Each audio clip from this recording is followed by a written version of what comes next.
नमस्कार दोस्तों, आप सभी का एक बार फिर से स्वागत है गोदावरी कोचिंग क्लासेस में। आज हम राजस्थान की भाषा और साहित्य के बारे में जानेंगे।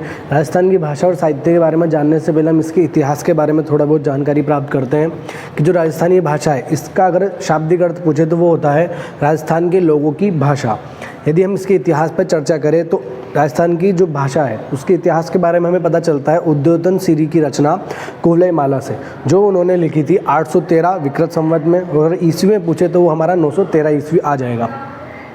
जो कुवलय माला है उसमें 18 देसी भाषाओं के बारे में बताया गया है। उन्हीं 18 देसी भाषाओं में एक भाषा मरु भाषा भी है, जिसे पश्चिमी मरुस्थल की भाषा बोलते थे। मरु भाषा वही जहाँ पे रेगिस्तान हो, रेगिस्तान में बोली जाने वाली भाषा मरु भाषा।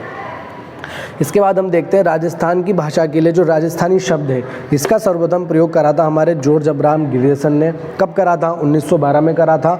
और जॉर्ज अब्राहम ग्रियर्सन की एक पुस्तक लिंग्विस्टिक सर्वे ऑफ इंडिया में करा था, जिन्होंने इसमें राजस्थानी के अलावा भी मारवाड़ी, मेवाड़ी, ढूंढाड़ी और मेवाती आदि भाषाओं के बारे में जानकारी दी थी।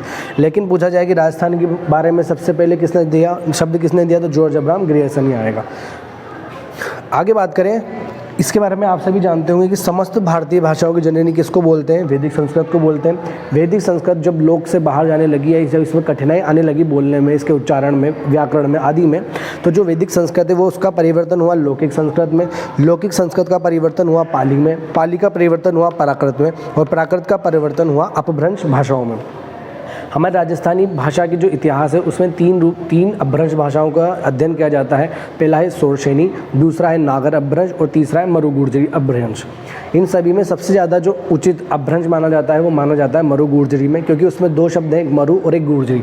मरु का मतलब मरु भाषा, जो कि पश्चिम राजस्थान में बोली जाती है, कहाँ पर? राजस्थान में। और दूसरी भाषा है गुर्जरी। गुर्जरी मतलब गुजरात में बोली जाने वाली भाषा। यानी मरु भाषा और गुजरात में बोली जाने वाली भाषा दोनों में क्या है, एक बहुत ज़्यादा संबंध माना जाता है। इसलिए मरु गुर्जरी अपभ्रंश को भी सबसे ज़्यादा मान्यता प्राप्त है, यानी उचित माना जाता है। ये था हमारे राजस्थान की भाषा और साहित्य का थोड़ा बहुत इतिहास। आगे की जानकारी के लिए चैनल को सब्सक्राइब कीजिएगा, वीडियो को लाइक कीजिएगा। धन्यवाद।